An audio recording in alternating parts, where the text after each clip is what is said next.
Hey everyone, back again. Today we're going to continue on with Karl Marx's Capital this is episode 3, which is going to cover part 4, which is chapters 12 to 15.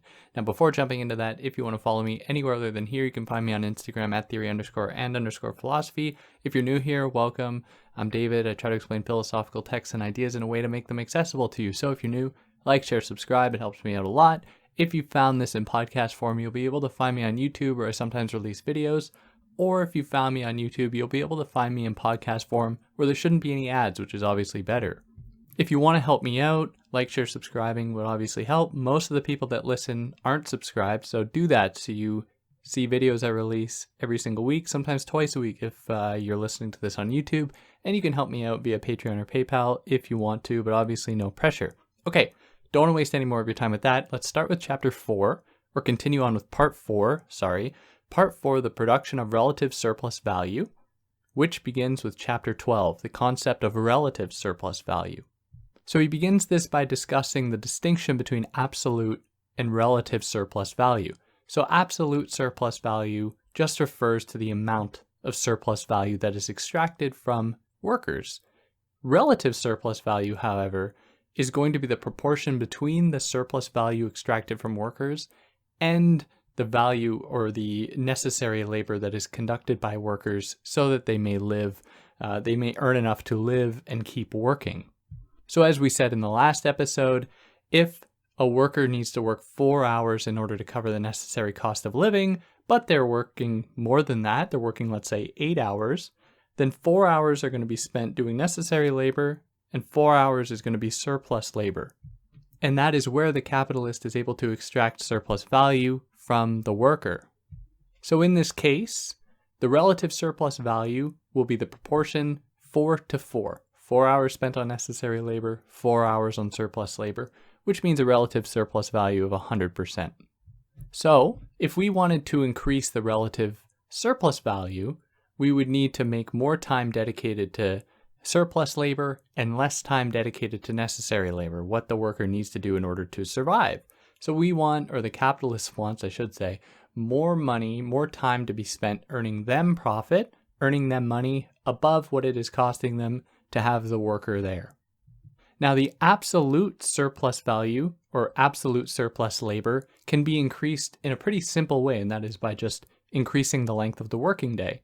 So, in the example I just gave, in an 8-hour workday, 4 hours might be spent on necessary labor, 4 hours spent on surplus labor. So, if we were to increase that workday by, let's say, 2 hours to make it 10 hours, still, assuming wages stay the same and everything, 4 hours are spent for the worker to earn that money in order to live, but then that is extended out over 10 hours, which means that 6 hours is spent exploiting the worker instead of 4 previously.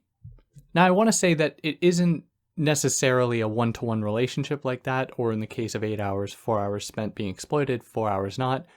It can be a lot less than that. The exploitation can be a lot less than that, or it can be a lot more. Just using this example to make the math really easy to understand. Because in every single case, in a factory setting, in a relationship between capitalists and workers, there's going to be exploitation. That is, more is going to be taken out of the worker than is given back. And the reason for that is that if that weren't the case in this system, the capitalist wouldn't be able to make a profit and the business wouldn't be allowed to flourish. It wouldn't be able to grow at all. It wouldn't be able to do anything. It would just break even. So it wouldn't grow, and it would eventually, by virtue of that, it would crumble. So relative surplus value can also be affected in a number of other ways besides just lengthening the working day, which will mostly just add to the absolute surplus value, the actual intensity, the number, I should say, of exploitation. If we attribute a number to that, it would change the proportion, so more time is spent absolutely exploiting the worker. Now, relative surplus value can change just by, for example, keeping the same 8-hour workday, but introducing machinery that is going to make workers more productive. So that means then that workers can earn their keep in, as I said earlier, in maybe 2 hours as opposed to 4. They are earning that much in order to cover the cost of their survival in 2 hours instead of 4, so the capitalists can then get more out of the worker for their time than previously. Because if at first it took a worker 8 hours to make a coat, maybe now they can make it in, they can make 2 coats in 8 hours, all the while the person is still being paid more, still being paid the same, whereas the capitalist is now earning more money because they now have 2 coats to sell. So the exploitation then is much greater. So in this case where production becomes more efficient, things can be made for cheaper. So the capitalist can now sell the coats for maybe less than just double. So if he has, or they have 2 coats, they might sell them at a little bit less than 1 coat twice in order to be competitive. So let's say, for example, in 8 hours they were to make 1 coat previously, and they sell that coat for $10. Now they can make 2 coats in the same amount of time. Instead of charging $20, because that would be just the, 10 plus 10, perhaps they could then sell it for $19 and undercut competitors and whatever. But in this process, with the general rendering of more efficient production, the cost of goods can come down. And what happens then is, if this affects basic necessities like basic food, whatever that might be, bread, producing other kinds of things in factories, maybe even acquiring like fruit, growing vegetables in agricultural zones that are run under the capitalist system. If the prices of these goods can come down, then that means the capitalists can get away with paying their workers less in order to exploit them more. So if previously it cost, I'm just going to use random numbers here, it costs $10 a day for the worker to earn enough to live. Now, with the prices of things coming down, let's say the price of all goods came down by half. Now it only needs, the worker only needs $5 in order to keep living.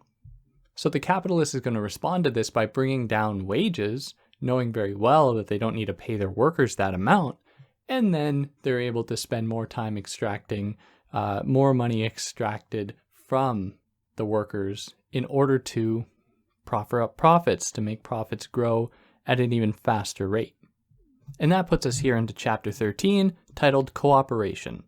So in order for capitalism to be capitalism and not, for example, serf labor or feudalism, or any other kind of labor, any other kind of economic system, it demands a mass of free people exploited in the production of commodities.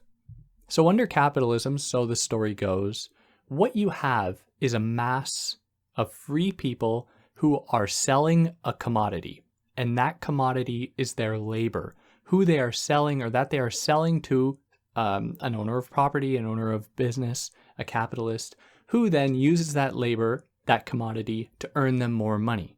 So this is that, going back to the formula in one of the previous episodes, where you buy a commodity to make money, which will then earn you more money at the end of the day. Or you spend money on a commodity, that is labor, which will then earn you money prime, more money. Now, interestingly, Marx is quite firm in the fact that the shift from older forms of economic production, older economic systems, if I can call them economic, just for the sake of brevity, maybe for the sake of making my life easier, the difference between those systems and capitalism is less a qualitative one than it is a quantitative one, which is an interesting point, at least for me, because similar elements, similar forms of exploitation can be seen much earlier, be it in the history of slavery or in serf labor or any other kind of system like that. What we see are people with wealth commanding people without wealth in order to earn those people with wealth more wealth. And this isn't every single economic system, absolutely not. If I can call them economic, of course, there were other forms of exchange, other forms of production, if I can call them production, agriculture that precede these types of exploitation. So just want to make that entirely clear. But the ones that we're discussing here that supposedly predate capitalism, like feudalism, and of course, serf labor and all that, and slavery, these sorts of systems very much set the stage for, in some measure, for the type of capitalistic exploitation that we would see emerge in the 16th, 17th centuries in Europe. So the shift to capitalism for Marx is less a shift an entire qualitative shift of the system itself, but an intensification of those logics that crystallized into capitalism because of an accumulation of a certain mass of individuals that were freed up, and I put freed in air quotes, freed up to work for somebody else en masse. So previously we would have things like guilds, for example, and in a guild people would be trained into a specific field. They'd be trained to do one specific thing, maybe carpentry, and that would be their skill. They would still, in the guild, be, working for somebody else. They would have to do apprenticeships and all that. But under these systems, everything was quite regulated and controlled. That is, there was government regulation, there were institutional regulations that sought to maintain people on a very strict path.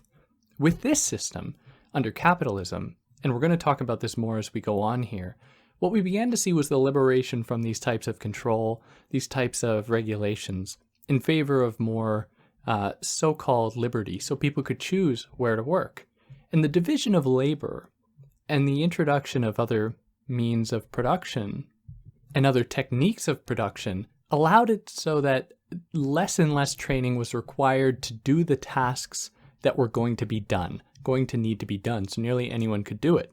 And this would also give way to introducing children, introducing at the time women into production that would that the system could exploit all that much more. But we're going to talk about this a little bit more. I just wanted to give a little bit of a background to that.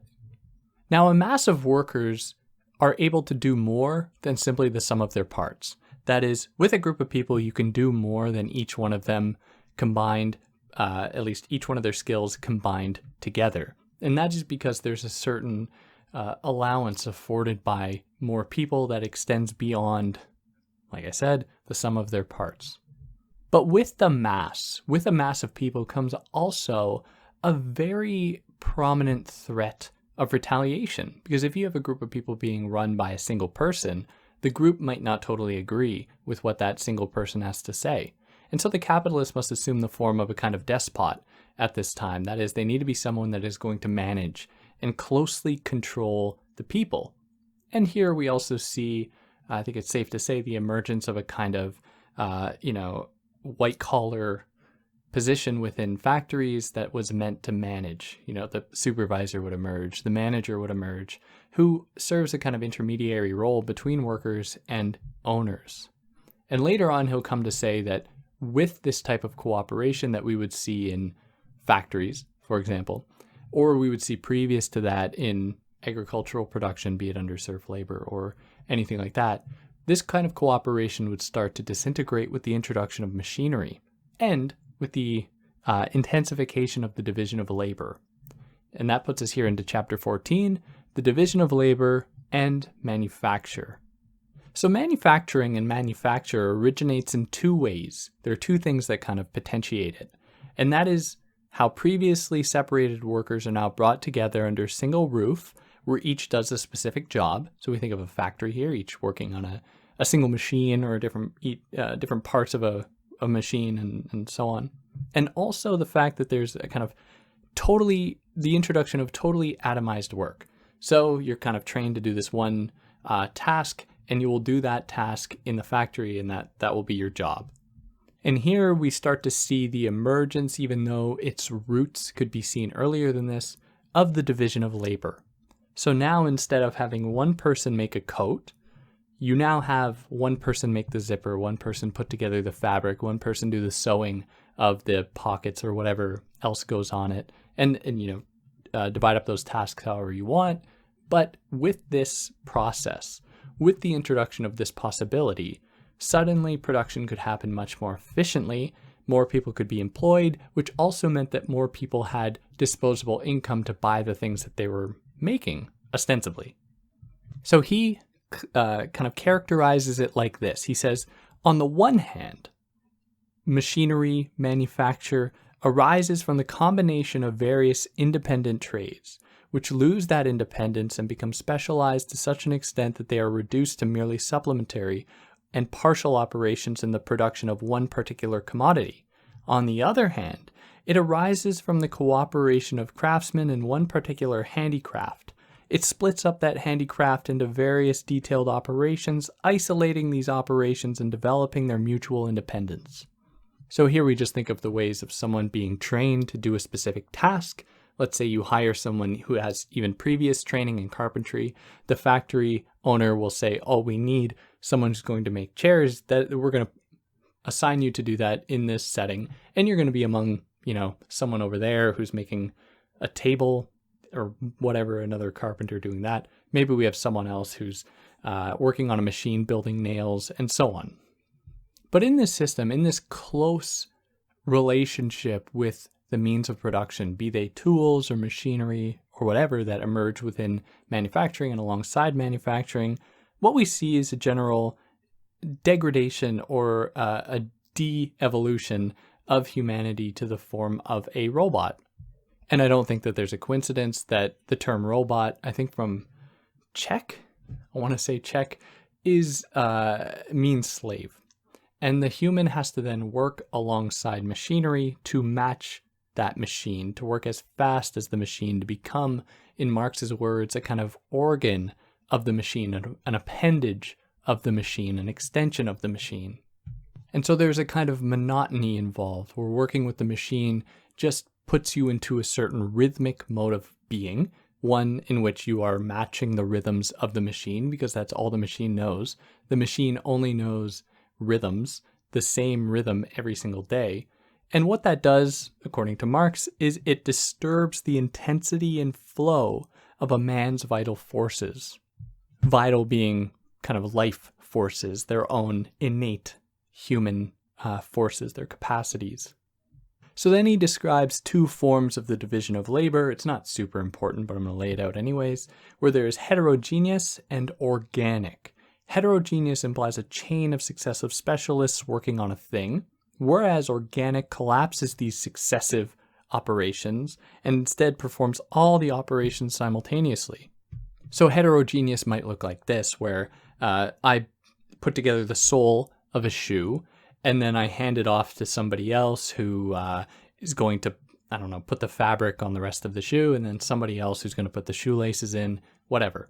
Whereas now with the organic division of labor, you have masses of people putting together soles of shoes, which then transfer over to a number of people putting together the fabric on the shoe. Meanwhile, as that next operation is being conducted, I've already begun again to do the soles of the shoes one more time. So I am not an expert in the production of shoes, neither is anybody else in this organic system. Instead, we are all just cogs in a machine of putting together this shoe.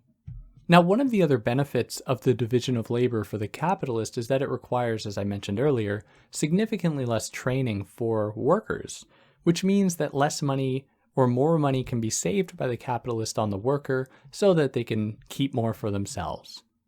But it would be wrong to think that the division of labor was just introduced with capitalism. Many of its logics can be seen beforehand, and this is just the nature of cooperation to some extent, where some people are going to be more proficient at, let's say, hunting. Maybe some people are going to be more proficient at building things, maybe more people at gathering, maybe more people at cooking, and so on. And we see this in Plato as well, right back to the Republic, where he's describing how some people are just going to be better at some things, and the task of a perfect society is to encourage those successive or those productive attributes of each individual person in order to make the system run, the society run as fluidly as possible.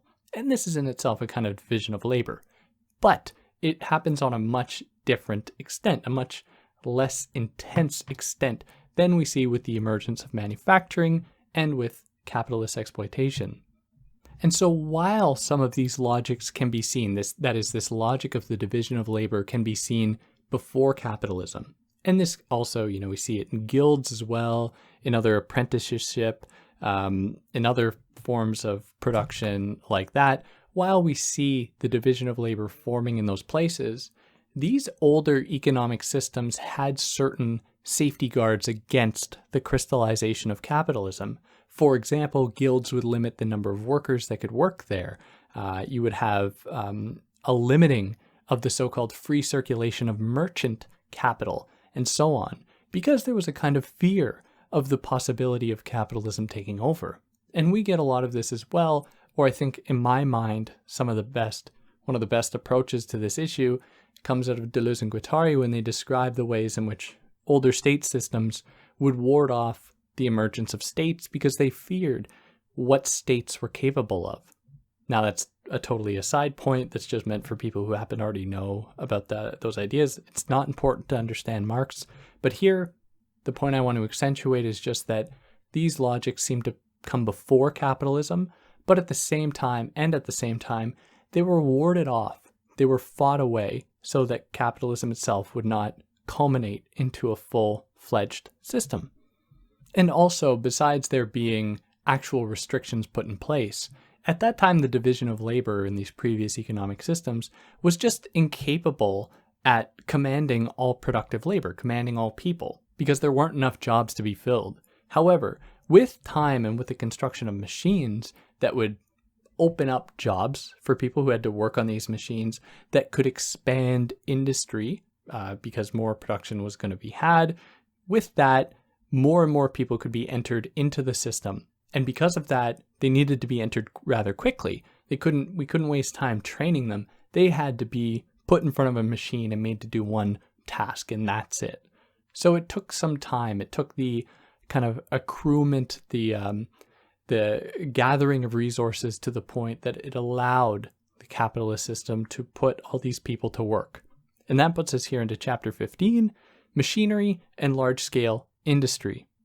So while the introduction of manufacturing was kind of one of the first moments of capitalist production, here we are going to see its development into a kind of full-fledged exploitative form. So one of the things that he begins this chapter by doing is really questioning the difference between a tool and a machine. And what is the difference between a tool and a machine? And it's a very good question, and I think that we get a similar one in Heidegger when in the question concerning technology, but I'm not going to talk about that here, but it's a very interesting question.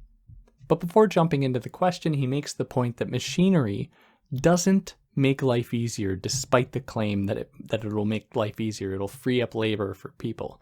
It instead just increases the amount of surplus labor that can be extracted from humans, because humans are made more efficient alongside more efficient machines, which means that more time can be spent exploiting them because it'll cost less to cover the cost of their living, and more then can be justified in taking from them.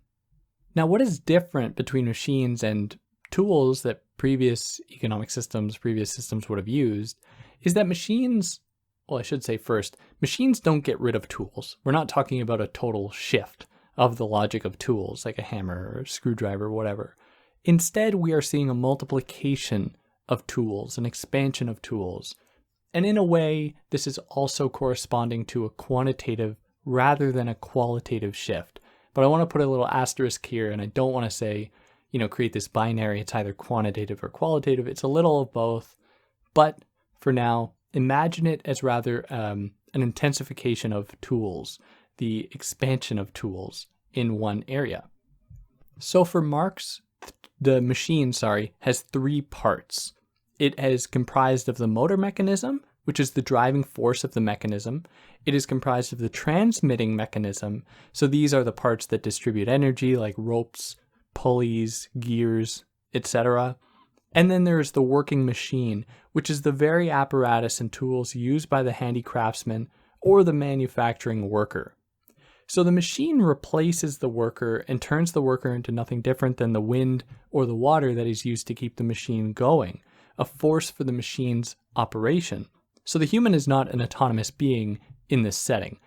The human is just put to work to make the machine keep going. But they are very much necessary, as I think I've made clear in the previous episodes. You can't do away with labor entirely in favor of only automation, because for many, many reasons. But there is the possibility, and there's no denying the fact that machines will do away with labor to a certain extent, and it will have a very strong effect on that. So it is when machines can function without man's help and need also only supplementary assistance from the worker that we have an automatic system of machinery. where workers, there only needs to be one trained person who may have gotten a few years of training to keep the machines going so that they can, keep doing their thing. But of course, remember, no matter what, if all the machines have been automated, the only way those machines could have actually come into existence is if they were made through human labor. But if machines were made by machines, we can follow the track back down to the first machine, and that would have had to have been made by labor. And to just say it briefly here, machines can't become fully automated, because if that were the case, there wouldn't be a population to buy the things the machines are producing.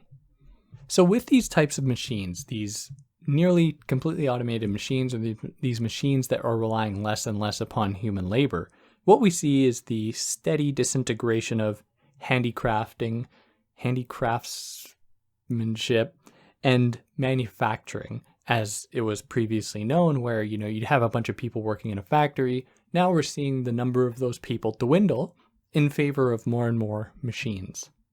And with this, we are introduced into large-scale industry, which gave birth not only to new, more advanced machines that were kind of made with already advanced machines, it also, that is large-scale industry, necessitated innovation in terms of communication and transport, because more and more things were being made, which meant that, people domestically, let's say within a country, let's say within England, more things were being made than the people needed. So this would open up the possibility for trade, more trade with other nations, which opened up more communication with other nations, means of communication, means of transport, opened up roads and highways and other ways to transport, all for the capitalist system, including like railways and telegraphs, ocean steamers, all that came out of the logic of trade, which of course was potentiated by these developments in manufacturing and the shift from manufacturing to large-scale industry. Now, machines participate differently in the process of valorization, that is the process of earning capital. As we mentioned in one of the previous episodes, a machine is going to work differently in that process than a tool. And that is because machines can often have a longer lifespan, and they can be employed more economically and more efficiently. But still, a machine won't do much for a capitalist if it only earns as much as was put into it or that it cost. So if it cost $1,000 to buy a machine, and that machine is going to be responsible to make 1,000 items, you have to charge at least $1 on each of those items in order to cover the cost of the machine. But you can't, as we already mentioned, you can't really charge much more, because then competition won't be able to occur, or you will be undercut by competition, and so on. So a machine has to be, you still have to make a profit on the machine, or else it'll be useless for you. But one of the ways that capitalists were able to recoup the cost of the machine was that it reduced the value of labor, because labor became more productive, which means that less of it was needed. So the capitalists could say, we don't need that many people. And there are quite a few people now needing work, because, we still have this population, and many of them have lost their jobs because of the introduction of machinery, because machinery takes over quite a few people's jobs. So now there is less demand for labor, but the supply of laborers has gone way up. So these people are desperate. They're willing to work for less. Families then have to employ children. They have to employ women as well in order to work, perhaps elderly people, people who otherwise wouldn't be able to work, like sick people, and so on, have to be put to work in order to cover the cost that has been lost to the worker to feed, themselves and their family. Now, one of the things here that I think is worth pointing out is that Marx has a very romantic idea about what a family should be. And of course, he's writing this in a way that only positions the nuclear family as the only viable familial form, where women are meant to be working in the home. They're meant to be, and he describes it in a lot of detail, they're supposed to be delicate and beautiful, and all of that is threatened when they have to go and work in factories. And he laments the fact that factories harden women, which of course is a problematic axiom upon which to base your argument, to say that the reason capitalism should be opposed, at least in its treatment of women, is because it somehow goes against a kind of real womanly essence, being that of fragile and delicate. So that's just something to be mindful of when looking at this And of course, Marx had his own prejudices, and this is like, it's just good to keep that criticism, that line of criticism open. But in any case, the point is quite good in that it is requiring more and more people to work for less and less money in the factory in order just to stay alive, or in industry just to stay alive. And I would like to add that it's problematic, and I'm obviously not a fan of this similarity here, but Marx then likens the worker, that is the man of the house, to a slave dealer because he has to sell his wife and children to the capitalist. And it's like, well, is that really the same thing as slavery? Is it really? But in any case, this is what he gives us. So Marx obviously dislikes this for the just the poor working conditions as well. Children, women, men are forced to work in even more and more deplorable conditions because these people are struggling to work. They're struggling to work wherever they can. The capitalist doesn't care, so they obviously aren't going to spend money to make the conditions good for the people. And the machinery, Jesus, will also encourage people to work longer days because machines will wear out in a lot of cases from natural factors. So the capitalist wants to work it absolutely to its limit as much as possible. The capitalist never wants the machine to stop. So people have to work all hours of the day, long hours, weird hours, in order to keep the machines always going. Now, in some cases, working days might actually decrease for workers. So instead of, for example, there being 2 shifts of 12 hours where all 24 hours are covered, maybe now the 24 hours is covered in 3 shifts of 8 hours. So the working day is decreased. But the intensity of that work has often increased because people are forced to match the rhythms of these machines that go at an unrealistic pace. And here we are presented with a new antagonism, a kind of new dialectic that is not just between workers and capitalists, but also now between workers and machines. And there are numerous examples in history of labor disputes where people destroy machinery. And it is more than just trying to affect or attack the capital of the capitalist. There's a kind of real antagonism there, a real hatred towards maybe even a specific machine. And with growing industry, it is worth noting, because this is obviously a very complicated issue and economics is just generally quite complicated. As more and more industries are opening up, that means there are going to be more and more positions for people to occupy. But that doesn't change the fact that these positions the demand is still going to be much less than the supply of workers. And it also means that there are going to be more so-called unproductive positions opening up. So as more and more wealth is accumulated by fewer and fewer people, those wealthy people, are going to be hiring more and more workers to do what is called unproductive labor. That is working as maybe a butler or a maid or a cook for a capitalist that doesn't do anything to actually increase a nation's wealth. And this goes right back to Adam Smith. These workers are not doing anything to make and sell products that can then increase the overall wealth of a society. Instead, these workers are just working for a capitalist, for someone who has accrued a great deal of wealth. And this machinery, this development of large-scale industry, exacerbates and intensifies the cycle of capitalism that goes as follows. That is, there's moderate activity of production, there is prosperity, there's then overproduction, there's then a crisis and stagnation, and then it all repeats over again. Now, because machinery participates in making things even faster and making things more efficiently, it speeds up this cycle, because I don't think it takes someone with a higher education degree or anything like that to know that it is simply unsustainable. That is, the extraction of resources from the earth, the extraction of wealth from people or surplus labor from people, even though, and this isn't true, but even though it might appear at first glance like that is not happening in the so-called West or the global North, much of this is still occurring in places overseas, in places in Bangladesh and other parts of Asia, where labor is being exploited to such a great extent that people are forced into kind of indentured servitude. That is, they have no other choice than to work for pennies for a capitalist, which is just the result of years of exploitation, years of colonization and imperialism that have created these conditions that have placed millions, perhaps even upwards of billion or billions of people in this position.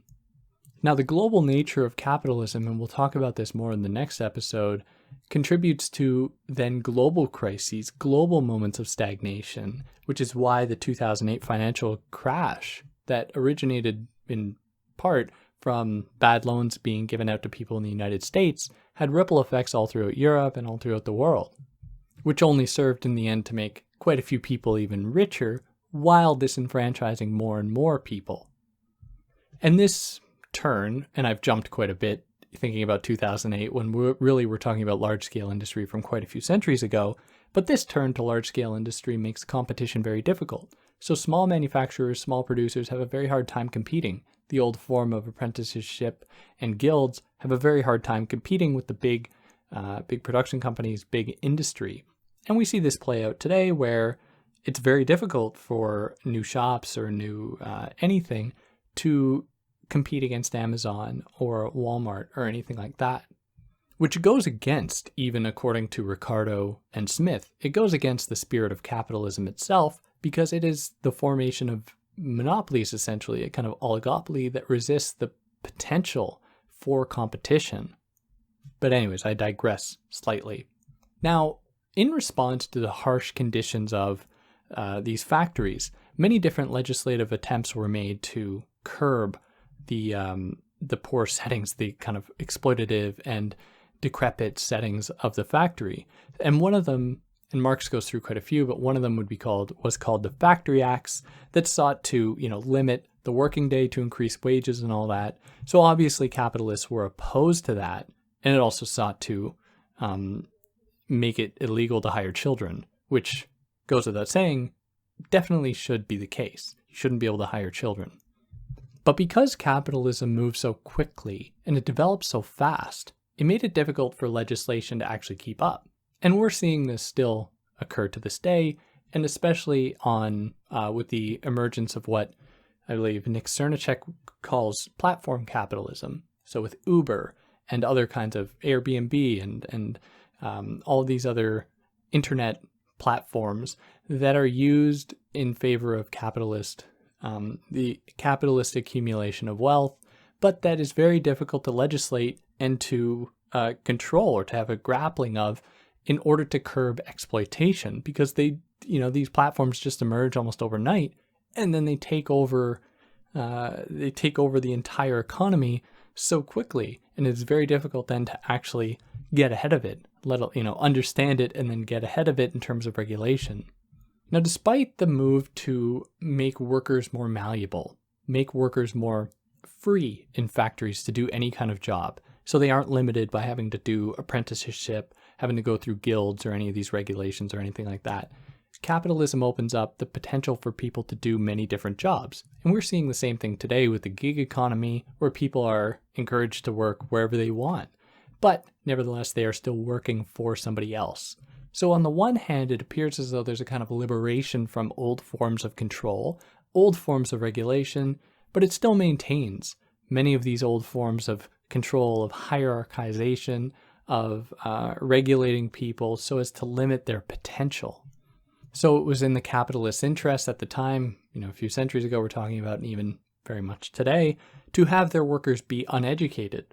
And because if you had uneducated workers, you could have them doing simple tasks without them questioning anything.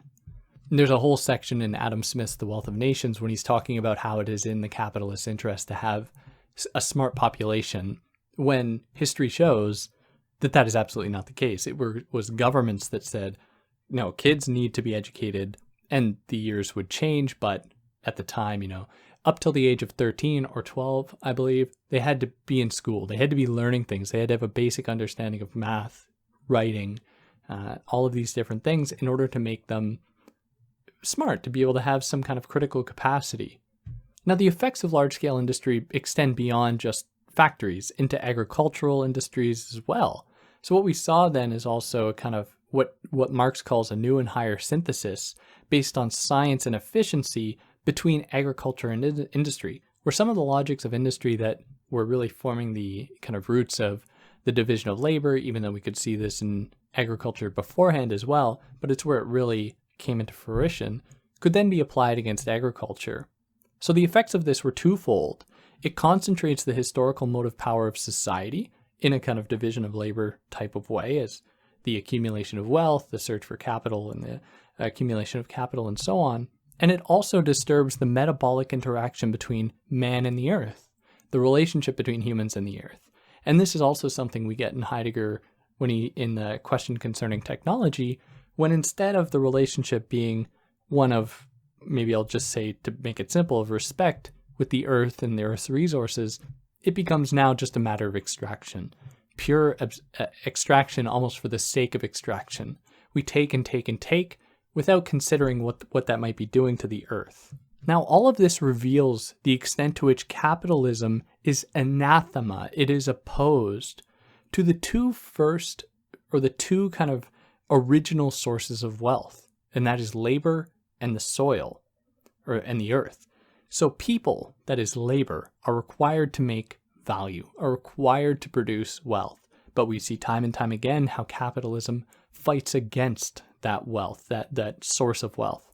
And it also fights against the earth as being the other source of possible wealth, the other source of possible value. And that puts us here into part 5, which we'll cover in the next episode and conclude the book in the next episode. So yeah, I hope that you enjoyed what I did here. If there's anything I excluded or anything I mischaracterized, I would love to hear about it. If you like what I did, like, share, subscribe, tell your friends. Who knows, I might be able to sway them into not seeing Marxism as a super evil boogeyman thing. And yeah, take care.